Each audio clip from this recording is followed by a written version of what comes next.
Hey, everybody, it's Matt. This is the 10-Minute Bible Hour podcast, and every single one of you and me, everybody involved in this conversation, we have all had a reunion or reconciliation scene unfold in our lives. Probably lots of them, right?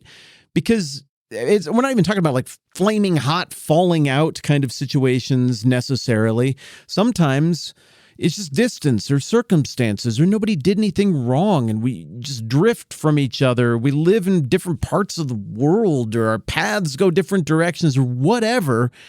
And we're estranged from people for maybe harsh reasons, maybe perfectly natural and understandable reasons. But either way, when you come back together, you know what it feels like, right? There's kind of this feeling out thing. Like, can we pick up where we left off? Isn't that one of the great compliments that we give our friendships that seem to transcend all of this? We're like, yeah, I heard from him. It was awesome. It's like we just picked up right where we left off. It was great. But more often than not, we don't pick up right where we left off, because reunion scenes and reconciliations, which sometimes are one and the same, they're complicated. There's circumstances, there's baggage to all of that. And we've got a whale of a reunion / maybe, hopefully, reconciliation scene that we're trying to visualize here with this little book of Philemon that we're working on. And it's very hard to picture it because we don't get a lot of details about this book. Check it out. I brought a Bible for this activity. This is how long Philemon is in my Bible. It's one page. It's 25 verses. We don't really get any other details about this incident anywhere else in the Bible, or for certain anywhere in church history. So we kind of got to triangulate it out. And I thought, to get a better sense of what this reunion might have been like, as Onesimus himself, the runaway slave, is delivering the letter to his former master, I thought we could just picture some other famous reconciliations that we know from storytelling and from the Bible, and consider what type of reconciliation or reunion this might be between the two. So here's my first reunion template that I'm picturing. This is the kind where nobody did anything wrong. Now, come on, you got stories like this, right? Where life just took you in different directions. Or maybe you did get forced to make a choice one way or the other, and maybe it did force you to feel a little adversarial, or you landed on the other side of an argument or a team or something with somebody you used to care about, kind of a fox and the hound sort of star-crossed friendship sort of situation. But the one that I picture that I think is beautiful and tragic from somewhat recent storytelling is the one that unfolds in the Tom Hanks film, Castaway.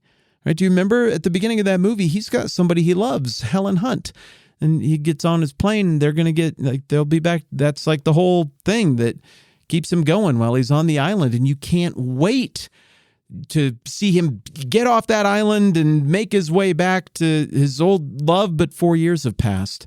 And I don't want to ruin it if you've never seen the movie, but that reconciliation scene is one that really, as a viewer, it makes you feel the sting of sometimes time just passes and nobody did anything wrong. And maybe you don't get all the sweet payoffs that you hope to get. It's a 20-some-year-old movie. I don't know why I'm dancing around spoilers. If you haven't seen it, I'd go see that one. That's a great film.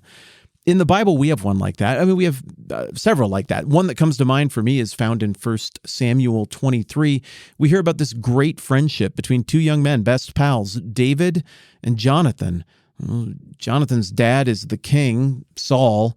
And Saul isn't such a great guy, and increasingly Saul doesn't like David very much, and that puts Jonathan in a very difficult situation.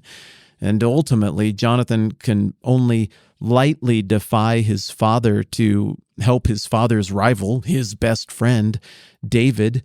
And Jonathan finds David out in the wilderness in this scene in 1 Samuel 23, and he strengthens him and encourages him. And, they're crying and stuff because they're on opposite sides of a thing, and they both have a role that they need to play. It's very sad. They never get to hang out again as friends. Okay, so back to Onesimus, running away from Philemon, stealing some stuff from him probably, finding Paul in a prison cell somewhere, becoming a Christian under the tutelage of Paul, and then getting a letter from Paul that he carries back to Philemon. I wonder if Onesimus even knew what the letter said, or if he was finding out when Philemon opened it too. I've never thought about that. Funny, I bet all of you have thought about that. When I send a letter of recommendation for somebody, sometimes I let them read it, sometimes I don't. Huh. Well, we'll explore that more as we go along. We got this scenario right here. So my question is that final scene of Castaway, nobody did anything wrong, but life has just moved on kind of reunion, that David and Jonathan, we're just on different sides of this kind of reunion. Is that what we're getting here in Philemon? Maybe a little bit, but it doesn't feel like it's that kind of thing, because it really does feel like the most charitable reading of this would be, everybody did a little something wrong here. Onesimus was wrong from stealing from his master. Philemon was wrong for enslaving him. But again, we haven't even fully felt out what kind of slavery we're talking about here, what their relationship might have been like. So no, I don't think the template of reconciliation story that is just we're just on different sides of the thing, what could be done, I don't think that applies here. I think there was a wrong, and I think the feeling of this reconciliation scene between Philemon and Onesimus is going to be the kind that is tempered by something having gone wrong. Well, okay, that makes me think of another template, and this is the template where wrongs happened, but they're not the kind of wrong that you couldn't overcome. It was a big deal, and the divide is real, but no blood has been shed here. We can still work this thing out. I think of the rivalry between two characters in a show that I enjoyed, especially the first season, a show called Ted Lasso. It was put out by Apple TV. Probably a lot of you know this one. Maybe some of you don't. Jason Sudeikis plays this upbeat soccer coach, or rather American football coach, who for whatever reason ends up coaching a soccer team in the UK, and his superpower is relentless optimism. Well, on this team, there's a lot of colorful characters, and you got a grumpy old veteran who gets kind of paired up and becomes a rival with a young hotshot, and they're awful to each other, and they do mean things, and they make each other's lives miserable, but then you get an emotional payoff because these two characters, Roy and Jamie, eventually they become humans to each other, and it turns out Jamie's dad is a pretty horrible man, and Roy has enough emotional ability to understand why Jamie acts the way he does, which is, frankly, insufferable. And Roy, who seems like a person who would never soften to anyone, we get a moment after this where he softens towards Jamie, and the unthinkable happens. They embrace after Roy observes this awful glimpse into what Jamie's life and childhood must have been like. Now, don't get me wrong. That reconciliation moment happens after a whole lot of ugly, bad, legitimately awful things have gone down between these two soccer players, but something more powerful happens, and they're better for it, and they transcend it. It's just a beautiful reconciliation moment, one of my favorite in recent storytelling. Well, I think we get a story like that in the Bible, back in Genesis 33, in the really early days of the descendants of Abraham. I mean, we're talking like generation 3, not like generation 3. This is literally generation 3 of God's chosen people. God chooses Abraham. He promises Abraham, you're going to have a son. Eventually, Abraham has a son named Isaac. Isaac is the inheritor of this great promise that God makes Abraham to say, you're going to be a great nation. You're going to have a ton of descendants. I'm going to give you a land, and you are going to be a blessing to all the nations. That's a really big deal in the Bible, that promise, because it's the promise that's going to include Jesus and the whole redemptive thing that is kind of the whole point of why we look at the Bible or why we even care about any of this.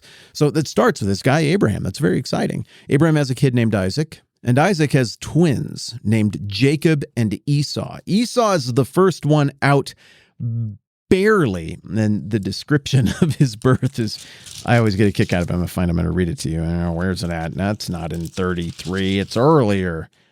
Here we go. Genesis 25. Listen how they describe the birth of these twins.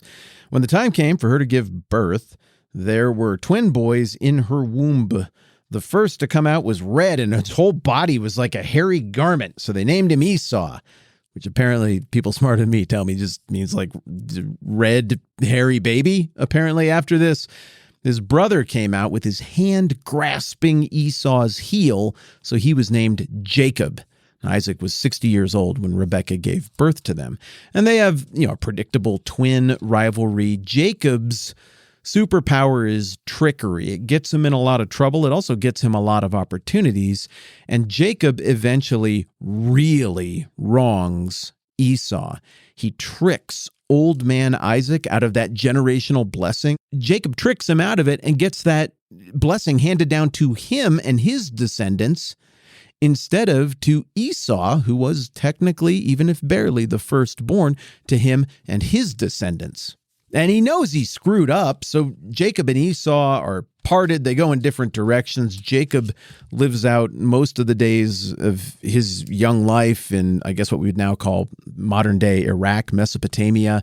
And he goes there and he runs into a trickster who's just about as good as he is at it. And they trick each other back and forth, this distant relative.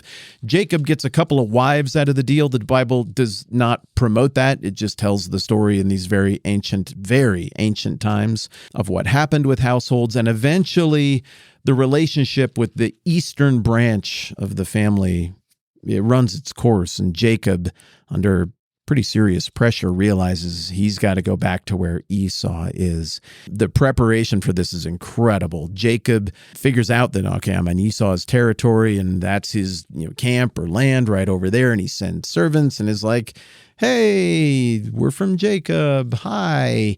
And then the servants come back and they're like, yeah, Esau is going to come see you with 400 men. And Jacob's like, I do not like the sound of that at all. Let's send him a bunch more presents. And he sends him a bunch more presents. Another night passes and Jacob is understandably freaking out because he expects that this reunion is not going to go well because of how deeply he wronged Esau. And that 400 men thing really sticks in Jacob's craw. He's made these plans to divide the two branches of his family, and if Esau attacks, at least this half of the family will get away. And Jacob isn't really tricking anybody anymore. He's going right through the front door, and as Esau finally, the next day, starts to approach, Jacob is coming out, and he's bowing down on the ground, facing the dust 7 times. And then in one of the most powerful moments in the whole Old Testament, the whole Bible, this is what goes down in Genesis 33:4. High tension. What's going to happen in the reunion? But Esau ran to meet Jacob and embraced him. He threw his arms around his neck and kissed him, and they wept. Then Esau looked up and saw the women and children. Who are these with you? He asked. And Jacob answered, these are the children God has generously given your servant. That should not have gone that way. That is so beautiful. And I read a passage like that. I'm like, all right. Well, if you guys could work out something like that, I could probably work out something with the people who maybe I have bad history with, or maybe I meant to do right or I got it wrong, or maybe I meant to do wrong and I got it wrong. But this is a situation like the Ted Lasso, Roy versus Jamie thing where there is real bad blood. People really did wrong things to each other. I think what Jacob did to Esau is worse than probably anything Roy did to Jamie or vice versa. I mean, this is pretty ideal. This is the kind of reunion you hope for. Jacob's got all these elaborate plans for how to show how sorry he is. And Esau's, he doesn't say anything. He just runs out to him and hugs him. Then he's like, introduce me to your family, brother. It gets me. It has gotten me in this conversation. I love that kind of story. It points to the reality of God, even in the distant Old Testament. And in these people's lives, people shouldn't act like that. You should hold grudges and you should get what's yours. And yet these guys, somehow, even in the midst of this primeval age where it seems like morality and ethics were all different, still, the proximity of the God of Abraham to these brothers is what I'm going to give credit to for their ability to soften their hearts and humble each other and see the bigger story and move forward. Okay, I only got to 2 of the 3 templates for setups for a reunion today. That's plenty for now. I'm Matt. This is the 10-Minute Bible Hour podcast. Let's do this again soon.